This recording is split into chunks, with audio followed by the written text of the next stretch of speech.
Thanks so much for Thanks so much for joining us here on Atlanta News First Plus. I'm Joy Lim Nakrin. We've been telling you about this First Alert Weather Day that we have been covering here on Atlanta News First.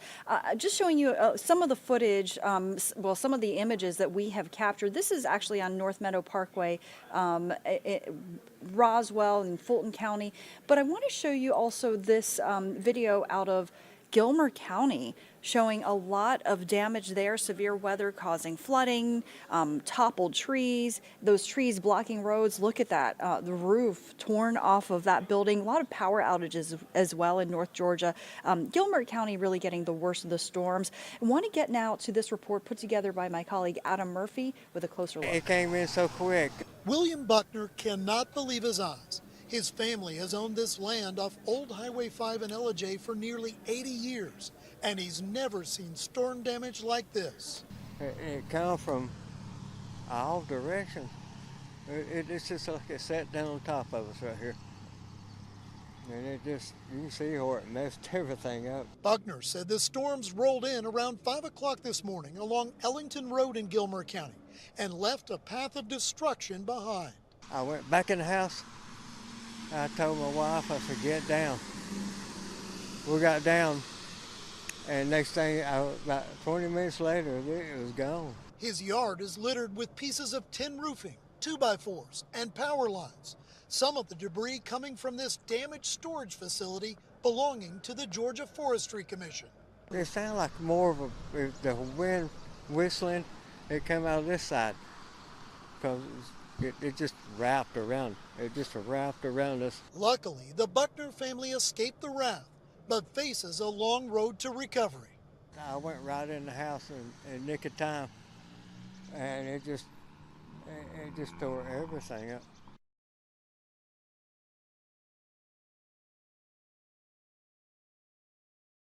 Really a devastating situation for that family, and it's something that we're going to continue to cover here on Atlanta News First Plus. I want to point you to our website because and same thing is accessible through our app, but there are here you can find all the resources that you need. You can take a look at all the covers that we've done on some of the damage, and a really important thing that I want to point out as well. Several school closures. Obviously, if it impacts you, you probably know by now.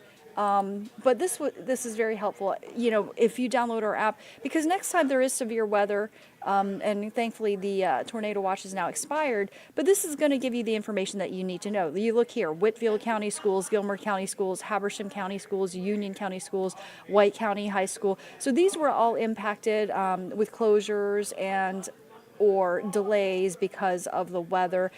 So this is so helpful. If you download our app, that is completely free in your Apple and Google Play stores. You can always stream here as well. Okay, I want to take you to this story now of a firefighter who was actually shot while on duty. And this is a firefighter at the Union City Fire Station. Obviously, this is being investigated. Police are really trying to get to the bottom of this and how this happened. Atlanta News First, Rebecca Schramm reports from Grady Memorial Hospital, where that firefighter is being treated. I've learned the injured firefighter is in critical but stable condition here at Grady. He might have to undergo as many as 3 surgeries. Union City police officers responded to Fire Station number 2 on Shannon Parkway late Wednesday night when they learned a firefighter had been shot on the fire station property. According to a Union City Fire Department spokesman, the shooting appears to be the result of an accident. Our overnight crew captured this video of investigators questioning firefighters who may have witnessed it. I've learned Union City's policy on firearms inside fire stations has changed.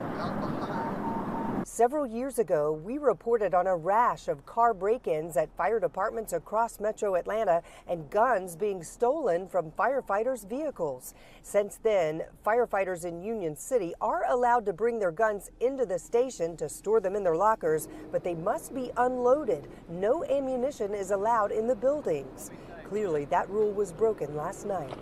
Authorities have not released the injured firefighter's name. In downtown Atlanta at Grady Memorial Hospital, Rebecca Schramm, Atlanta News First.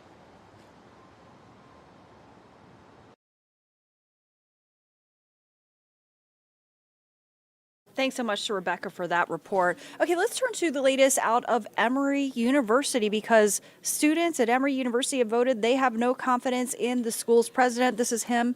The Emory Student Government Association called the vote following the campus protests concerning the Israel-Hamas war. 28 people were arrested, including 20 students and faculty. Well, 42% of undergraduate students voted, and 73% of those who did voted no confidence. It follows that 75% of the 500 faculty members in the College of Arts and Sciences voting that they also do not have confidence in Emory's president. Emory University sent us a statement after the student vote saying those votes are non-binding. That's obviously something that we've been reporting to you. And the school says, in part, this is part of their statement, quote, while we take any concerns expressed by members of our community seriously, Emory community members are sharing a wide range of perspectives that are not reflected in the motion passed by SGA. Ultimately, any leadership decisions, they fall within the purview of the Board of Trustees. So they're going to make the final call, but certainly these votes do have an impact. They are basically, they do provide some kind of guidance and can take the temperature on the mood on campus regarding the president. But as these protests do continue, not only here in Georgia, but really around the nation, legal observers are actually being trained by the ACLU essentially to keep watch of whether laws are being followed or whether they're being violated in any way.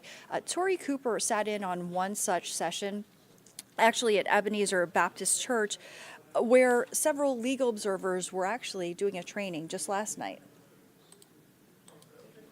The American Civil Liberties Union wants students and political protesters to know what First Amendment rights they have before they step on a college campus or anywhere else. One of the biggest things is to know whether it's public and private. Fallon McClure of the ACLU says private universities can make their own policies around free speech, but public universities have more First Amendment protections. But there's a difference between what good trouble looks like. If you're protesting on the sidewalk, or if you're posting something, on your social media or putting something out there on the internet in form of protest, the government has very, very, very limited actions that they can take to limit that speech. In bad trouble. First Amendment. It's not protected to get in front of a body of people and incite them to engage in immediate violence.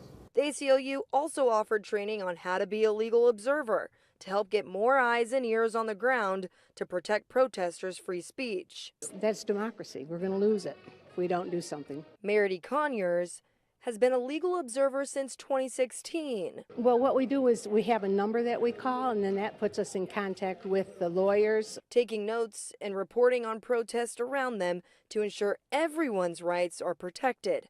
Students like David say knowledge like this is power in a protest. College campuses, they've never drawn away from expressing free speech, so I just thought with that in mind, this knowledge would be great to have. And thanks so much to our Tori Cooper with that report. You know, we reported to you yesterday about this devastating, what police called a murder-suicide.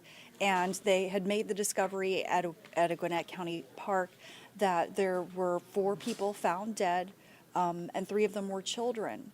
Well, now we have learned that police say it was an ex-husband and 3 children. The mom absolutely devastated here.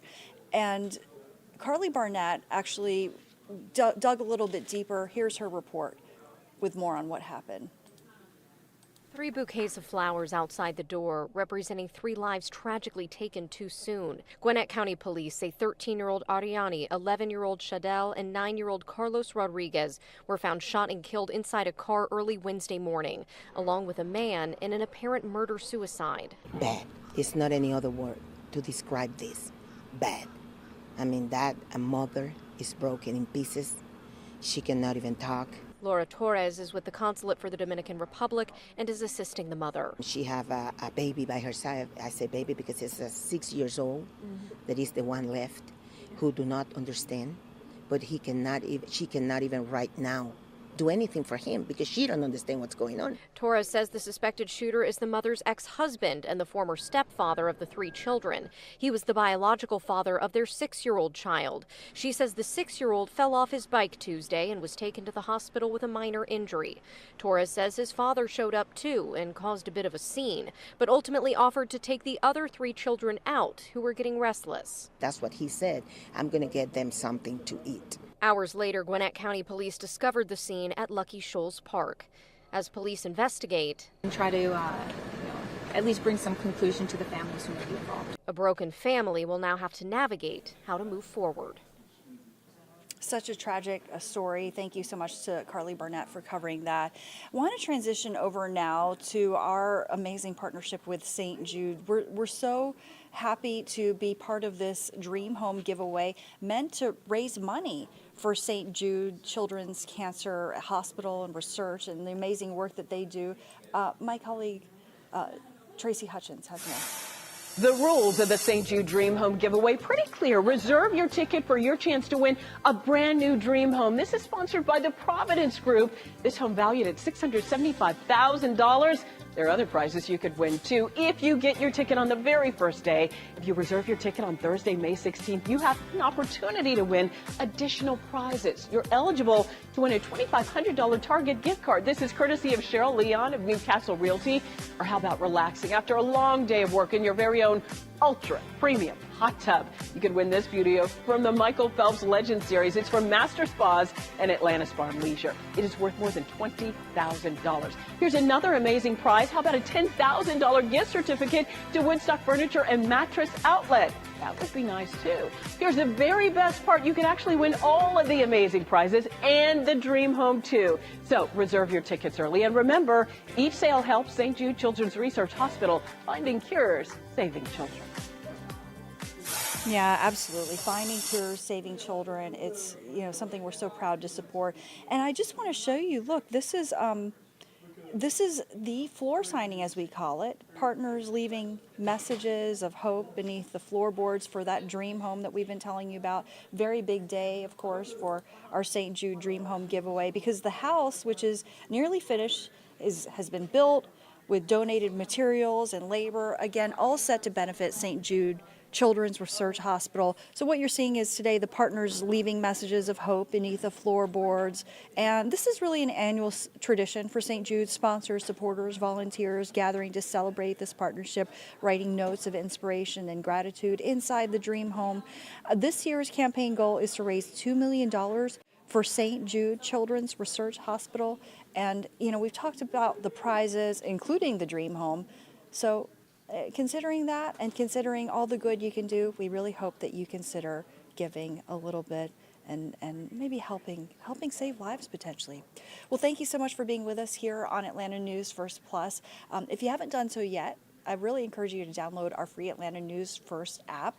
Days like today kind of really underscore why, because you can get weather updates sent right to your phone, aside from breaking news and all your top stories. Thanks for joining us.